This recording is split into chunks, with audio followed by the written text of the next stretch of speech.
Okay, the next one is actually around a fairly hot topic in the community, which has been around for a while. And that's to do with takeoff and landing positions. So I'll read the question here. My local council has an old and wide-ranging statement on drones and basically bans them outright, quoting incorrect CAA rules, which do not apply to sub 250 gram drones. I cannot find any updated policy on their website. The question is, can I take off land from council adopted land, i.e. pavements, public land, etc., and in brackets, in sensible, otherwise drone flight legal areas without being worried about police intervention? It's an interesting one.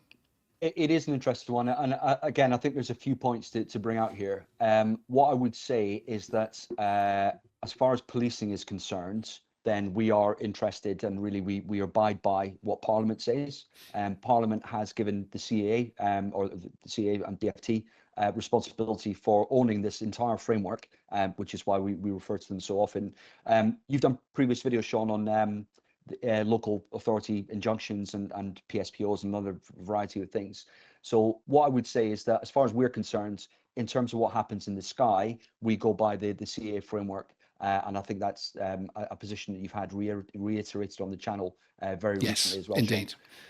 Now, in terms of what happens on the ground, any land that's owned and controlled by the council, frankly, it is up to them if they want to engage a local court to apply some other legal mechanism that's available through statute, through the law.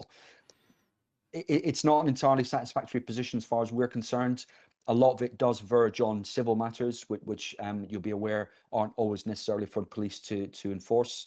It might be that a local council does phone a police officer to come up and support them with an interaction. I think in reality, this really is for the council to look after themselves. Personally, and this is my personal view, I would like to see local courts and local authorities get a little bit better at looking into it a bit more, conduct a little bit more due diligence. I think I have seen some come out where some assertions have been made as the basis for applying for something, and actually they probably don't bear much scrutiny. And if somebody did scratch below the surface, it might be that actually there isn't a lot of information there. So local authorities, they can bring in mechanisms that do create offences, not necessarily offences that the police would have to deal with, but a lot of that may apply where in relation to where the person's standing, exactly as you say. So if the council are saying that standing on this land means that there are some things that you're not allowed to do, then it might be that actually that is the case, backed up by a local court or a local order, and that would be for the courts and the council to manage. But from a policing perspective, as I say, we're very clear that the national framework is owned by the CAA on behalf of DFT, and that's really what we enforce, what we deal with.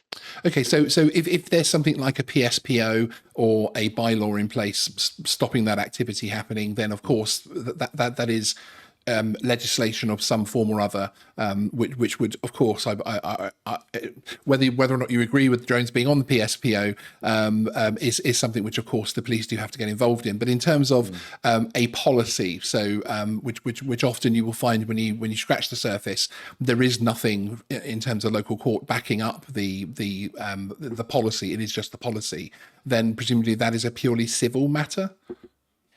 Yeah, that would have to be something dealt with at the court. And I think, again, the video you did on this, I think came up to that conclusion as well. Is Yes. that effectively you'd have to challenge through the legal process anything that was brought in. And again, that wouldn't necessarily be something that the police would or should become involved in.